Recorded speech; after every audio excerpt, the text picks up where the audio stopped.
നമസ്കാരം. നാട്ടുരാജ്യ ന്യൂസിലേക്ക് സ്വാഗതം. തൊടുപുഴ വാർത്തകൾ. 4.5 വർഷമായി ഭരിക്കുന്ന തൊടുപുഴ മുനിസിപ്പാലിറ്റി ഭരണത്തിലേക്ക് ഒരു തിരിച്ചുനോട്ടം. 5 വർഷം പൂർത്തീകരിക്കണമെങ്കിൽ 3 ചെയർമാൻ അംഗം വെട്ടി ജയിച്ച് സ്ഥാനമാനങ്ങൾ നേടുമ്പോൾ ഏകവല്യനായി വന്ന് ചെയർമാൻ സ്ഥാനം കരസ്ഥമാക്കിയ സനീഷ് ജോർജിന്റെ കാലഘട്ടങ്ങൾ ഓർമ്മിപ്പിക്കാതിരിക്കാൻ സാധ്യമല്ല.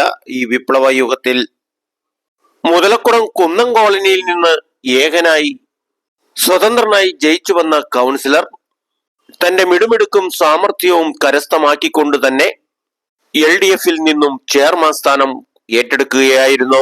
അങ്ങനെ തൊടുപുഴ മുനിസിപ്പാലിറ്റി ഭരണം 2020-21 കാലഘട്ടത്തിൽ ചെയർമാൻ തെരഞ്ഞെടുപ്പ് ഫലപ്രഖ്യാപനം വന്ന തൊടുപുഴ നഗരസഭ ചെയർമാനായി തെരഞ്ഞെടുക്കപ്പെട്ടത് ഓട്ടോ തൊഴിലാളിയും തടിപ്പണിക്കാരനും സ്വതന്ത്ര സ്ഥാനാർത്ഥിയായി ജയിച്ചു വന്ന കൗൺസിലർ സനീഷ് ജോർജ് എന്നറിഞ്ഞപ്പോൾ നഗരസഭ സ്റ്റാഫ് അംഗങ്ങൾ വരെ അന്തം വിട്ടുപോയി. ഇത് എങ്ങനെയാകും എന്നോർത്ത് പരിഭ്രാന്തരായിരുന്നു എല്ലാവരും. എന്നാൽ LDF-ന് ഭരണം തുടർന്നു പോകണമെങ്കിൽ സനീഷ് ജോർജിനെ കൂട്ടുപിടിച്ചേ പറ്റൂ.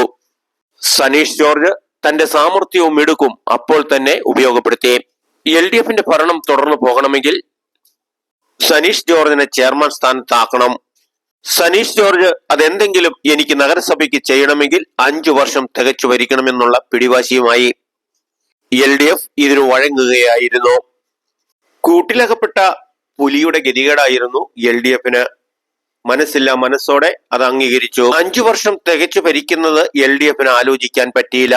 ഓട്ടോ തൊഴിലാളിയും തടിപ്പണിക്കാരനുമായ സനീഷ് ജോർജിന്റെ ഭരണകാലം കക്ഷി രാഷ്ട്രീയ മതഭേദമന്യേ ഒരു ചെയർമാന്റെ പദവി എന്താണെന്നും പ്രവർത്തനങ്ങളും ജനങ്ങളെ ബോധ്യപ്പെടുത്തിയിട്ടാണ് നിർഭാഗ്യവശാൽ കൈക്കൂലി കേസിൽ പ്രതിസ്ഥാനത്ത് വന്ന സനീഷ് ജോർജിന് സ്ഥാനമൊഴിയേണ്ടി വന്നെങ്കിലും സനീഷ് ജോർജിന്റെ കാലം നഗരസഭയ്ക്ക് സംഭാവനകൾ ചെയ്തു പണി തീർത്തിട്ടുള്ള പണികളും വികസന പ്രവർത്തനങ്ങളും തന്നെ ജയിപ്പിച്ചു വിട്ട വാർഡിലെ ജനങ്ങളോടുള്ള പ്രതിബദ്ധത തന്നെ മുനിസിപ്പാലിറ്റിയുടെ മുഴുവൻ ജനങ്ങളോടും ബാധ്യതകൾ ഏറ്റെടുത്തുകൊണ്ടുള്ള സ്നേഹ മനോഭാവത്തോടു കൂടിയുള്ള ഇടപെടലുകൾ തൊടുപുഴ നഗരസഭയ്ക്ക് ഒരിക്കലും മറക്കാൻ പറ്റുകയില്ല.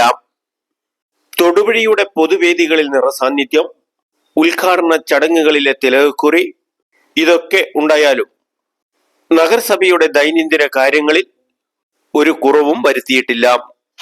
ഭരണം LDF-ന് കിട്ടിയെങ്കിലും ജനപക്ഷ രീതിയിൽ കൊണ്ടുപോകാൻ പറ്റാത്തതാണ് വിഷയമുണ്ടായത്. നഗരസഭയിലെ വികസന പ്രവർത്തനങ്ങൾ അവതാളത്തിലായെന്നും 100 കണക്കിന് പദ്ധതികൾ മുഴുവനായോ പാതി വഴിയിലോ നിന്നുപോയതായും പദ്ധതികൾ നടപ്പിലാക്കേണ്ട നഗരസഭ ഉദ്യോഗസ്ഥനായി AE-യുടെ ഒഴിവ് നികത്തുവാൻ ചെയർപേഴ്സന് കഴിഞ്ഞ 9 മാസക്കാലമായിട്ട് കഴിഞ്ഞിട്ടില്ലെന്നും കൗൺസിലർമാർ ആരോപിച്ചു.